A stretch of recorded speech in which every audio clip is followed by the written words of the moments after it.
Good afternoon, everyone. We are Group 6. Our project title is Improving Community Cleanliness Problems with Time Management. When we talk about time management, we usually think about personal study plans or getting to class on time. But have you ever thought that a community also has a schedule? And when the schedule doesn't work, our environment gets messy. Our project looks at a time conflict in our apartment complex. We found a pattern. Professional cleaners work 9 to 5 on weekdays, but residents use public areas like the BBQ spot and poolside most on weekends and evenings. This creates a cleaner's gap, a time when trash piles up and no one is scheduled to clean it.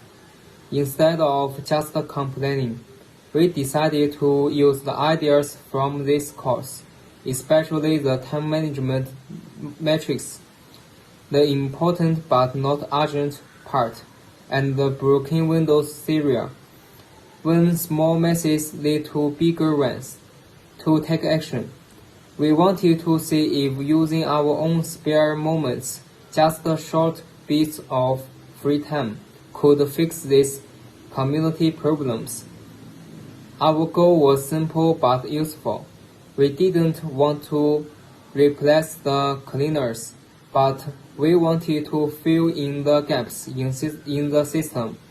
We set a clear goal, focused on Saturday afternoons, 3 p.m. to 5 p.m., the busiest time, and make sure there is no visible trash in the BBQ area.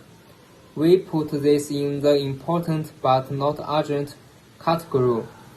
It wasn't an emergency yet, but cleaning it early stops the broken windows where one piece of trash makes more trash appear. We wanted to turn our spare moments into helpful community service. Hello everyone, I'm Liu Tianhao. Let's move to problem discovery. Please look at the barbecue area on the screen. From a distance, it looks clean, right? But when we applied visual observation, the reality was different. We discovered an invisible problem, hidden in the grass stuck between the wooden deck planks, and tucked under the benches were hundreds of cigarette butts. In just 1 week, we collected over 30 of them in this small zone. The big cleaning machines miss these details, but they are toxic and hard to degrade. We realized that while the cleaners handled the big picture, these blind spots were being completely neglected. To solve this, we used the VAK learning module to structure our action. For visual, I documented these blind spots with photos to make the problem visible.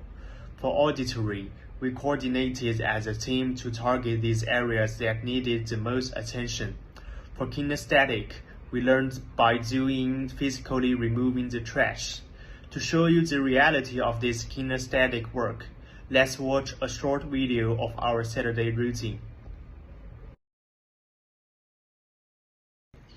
Here we are at the barbecue station. This wasn't just simple sweeping. We had to use tongs to pull cigarette butts out of tight crevices in the wood and soil. It was physically demanding and repetitive. This experience made us truly appreciate the difficulty of detailed cleaning and the burden caused by littering.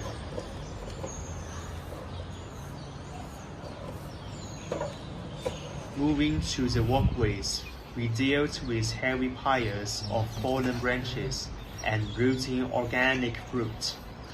Every team member was involved in this. We weren't just observing the environment. We were actively sweating to improve it. So what was the result of that hard work? Please look at this comparison. This is the impact of 2 hours. On the left is a week's worth of neglect. On the right is the result of our intervention. By sorting the waste and deep cleaning, we completely transformed the area during our fragmented time slots. However, while we were proud of these photos, we faced a harsh reality. We noticed a cycle. We would deep clean on Saturday, but by the next week, the cigarette butts returned, and the trash piled up again. We realized that our physical labor, while effective, was temporary. We are students, we cannot be there 24 hours and 7 days. If we stop cleaning, the problem returns immediately. This led us to a critical conclusion. To solve its permanently, we cannot just manage the trash. We need to manage the system. We need a solution that works even when we are not there. Thank you. Next, my teammate will explain how we plan to break this cycle.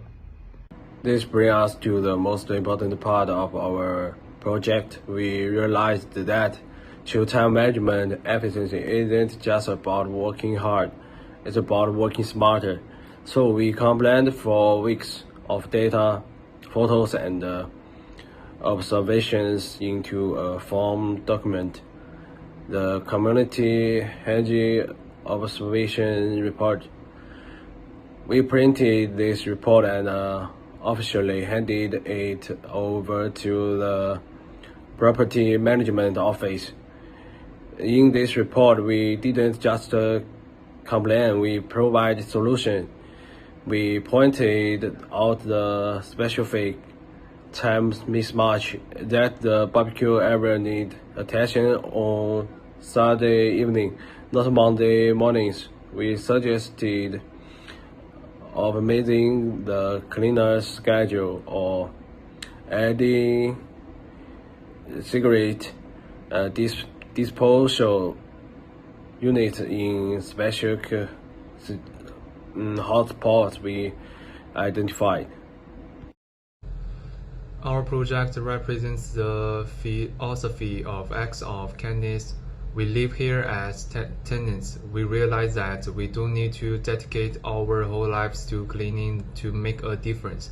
By simply using the fragmented time, we already wasted the 20 minutes waiting for a delivery, or walking downstairs, we can improve our environment. We believe that high efficiency is the best time management. By submitting the report to management, we potentially saved them hours of future work and complaints. We help the system become more efficient. In conclusion, this service learning project taught us that time management is not selfish. When we manage our time well, we have the capacity to care for others. We went from spotting a dirty barbecue area to cleaning it, and finally to advising the management. We learned that efficiency creates the space for responsibility. If every resident etched this mindset of acts of kindness into their hearts, the community wouldn't just be cleaner, it would be better. So that's all about my part. We are Group 6. Thank you for listening.